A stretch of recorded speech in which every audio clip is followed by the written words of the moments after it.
I'm Kimberly MacArthur Graham. I'm the founder and principal of Layer Cake Creative. Today, we're going to talk about technical proposals. Exciting, right? It is to me. It's actually some of my very favorite work. But first, a quick definition. The type of proposal that I'm talking about today is actually a family of 3 related documents.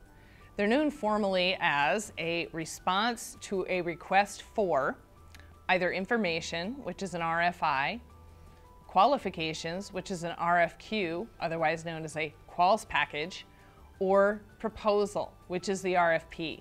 Generically, people call them a proposal. They're submitted for publicly bid projects. The RFI is often the most general, and the RFP becomes the most specific.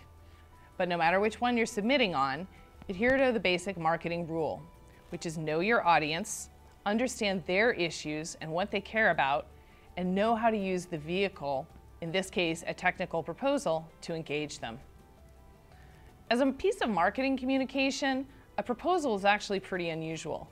Not only is it very technical, but its form and its content are largely prescribed by the recipient. A lot of people think this means you can't be creative. I say not the case. In fact, that challenge is one of the things I love the most about this work. So first, here are 3 quick things to remember about what a proposal or quals package should be. First, it is not a sales pitch. Remember, it's actually a response. Keep the focus on the client. It is also not a user manual. You will have technical reviewers, but you'll probably have non-technical readers as well. This needs to speak to both audiences. So don't eliminate technical words or technical concepts, but do get rid of jargon and convoluted language.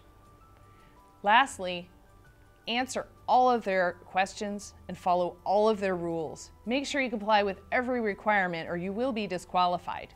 But show creativity in how you do that. Use captioned photos, call-outs, tables, charts, and infographics to help all of your readers to instantly grasp and then remember your key points. So, now that you know what to create, how do you do it? The proposal process has 3 basic steps or stages.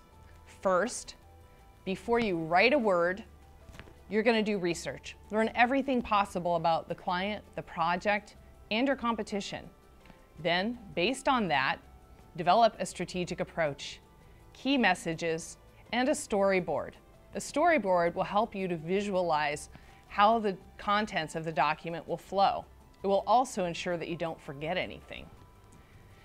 The second part is content generation and layout, and yes, this is going to take the most of your time and your resources. After you've identified the technical resources that you need, they're going to have to work closely with the editorial and the marketing experts to make sure that the response is answered clearly, accurately, and completely. For technical experts who don't feel as comfortable with writing, interviewing can be a great tool to develop that technical content. Meanwhile, the graphic designer is working hand in hand with the team to develop the overall look and feel of the proposal or the layout, as well as individual elements. They might even be developing a specific logo or graphic assets for the proposal.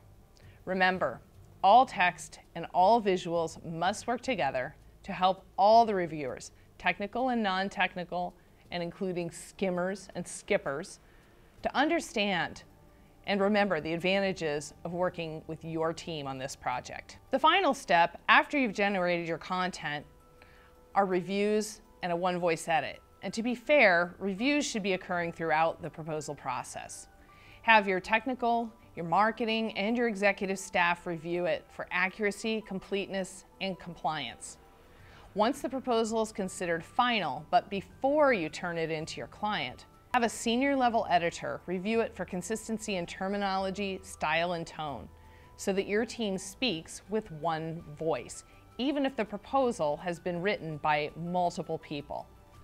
This last step is critical, but it's often overlooked. Since you've invested so much in the proposal up to this point, do take this final opportunity to ensure that the proposal does the very best job possible and that your message is received as intended. So once you have submitted your proposal and it's successful, then what? Well, now it's time to prepare for the interview. And my colleague Sean has addressed that in his vlog. I'd love to get your feedback and hear about your experiences. To learn more, visit our website at golayercake.com.